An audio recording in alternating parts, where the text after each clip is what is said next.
He died for me. Siya ay namatay para sa akin. Sa isang panahon, ang pastor ay dumalaw sa isang puntod kung saan merong nakalagay doon at may isang tao na nakatayo at nagmumuni-muni. Sabi niya, asawa mo ba? Sabi niya, hindi ko asawa yung nakalagay niya. Pero bakit parang seryoso kayo sa inyong pagtayo dyan sa harap ng puntod? Sabi niya, siya ay namatay para sa amin.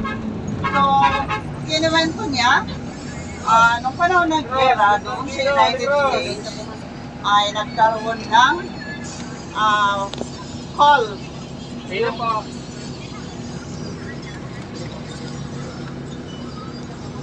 Nagkaroon ng isang panawagan ng state na lahat ng malalaki kailangan mag-register para May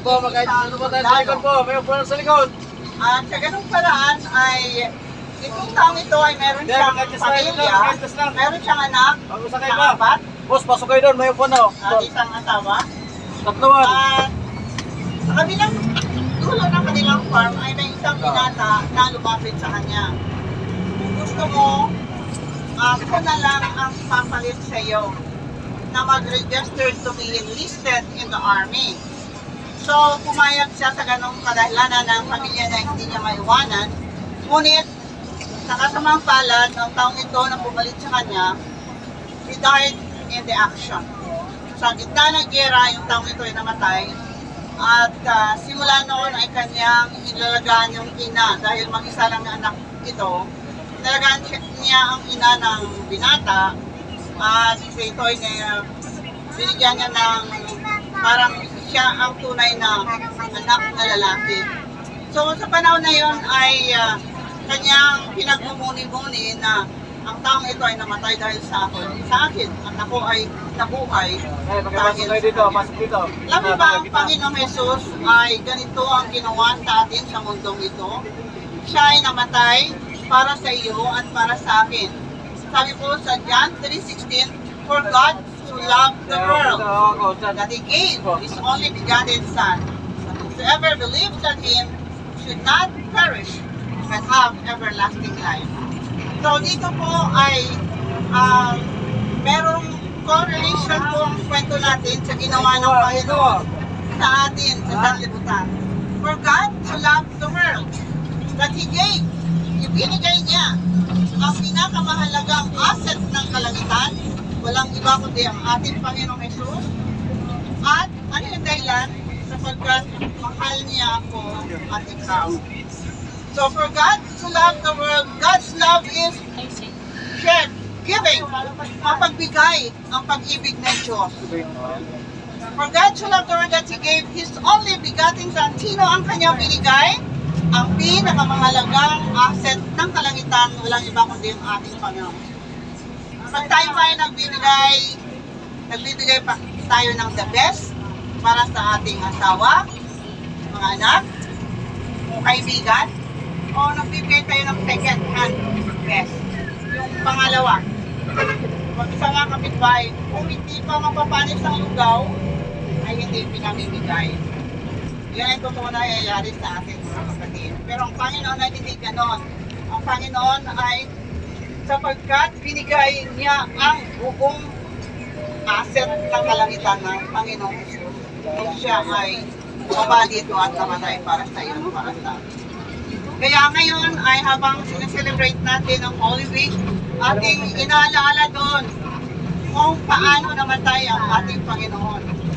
Kapanoon yun sa palabas ng The Passion, makita po natin doon kung paano yung paghihirap ng Panginoon ay pinakikita para tayo ay magkaroon ng buhay na walang hanggan.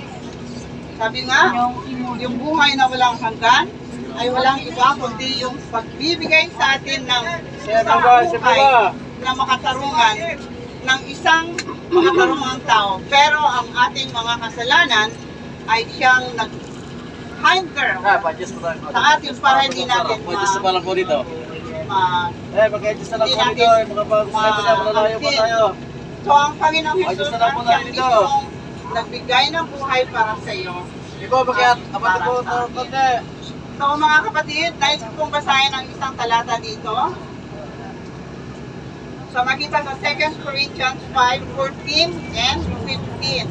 Sinasabi po dito, for the love of Christ constrains us, because we judge that if one died for all, then all, as he died for all, that those who live should live RP dyan, mga longer. babang RP.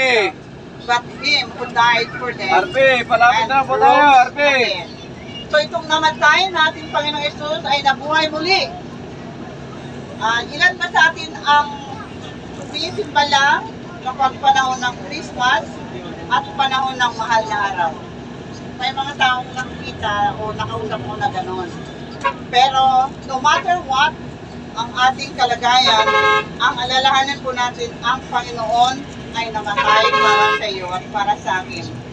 And in the light of what Jesus has done for us, we have no right to live only for ourselves. Hindi tayo daw mamoy para sa sarili lang natin, kundi para sa Panginoon. Kaya dinadala namin ang pabalita na to sa inyo mga kapatid, parang isang paalaala na ang Panginoon ay namatay para sa iyo at para sa akin. Ano ba ang challenge na ibibigay na ito sa ating buhay o sa kanyang buhay? Kaya sana sa inyong pakikinig ay ma-awaken, magising ang ating mga natutulog na mga damdamin para gumawa sa Panginoon at maghahanda sa kanyang ikalawang pagdating.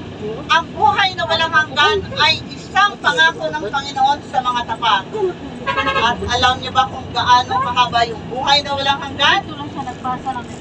Kung sisimulan daw natin bibilangin ang buhayin sa tabing dagat, ito ay pasimula pa lamang ng walang hanggan. So, nais niyo po ay makasama sa ating Panginoon sa kanyang ikalawang pagdating. Sana ang mga babasahin namin binigay sa inyo ay inyong basahin at magkaroon ng research sa inyong mga sarili sa pagbabasa ng banal na kasulatan para tayo ay maliwanagan tungkol sa ng katotohanan na maaaring hindi natin alam. So mga kapatid, salamat sa inyo at papasalamat din ako sa aming mga sponsors na nagbibigay ng mga babasahin na nakarating po sa inyo ng libre. Sila ang mga sponsors na nagkakaroon ng financial support para kayo ay mabigyan. Kaya hindi kami nanghihingi ng mga offering o ng mga iba pang mga donations dahil supported po kami ng mga kapatiran namin na maluwalhati na nagbibigay para sa gawain ng Panginoon.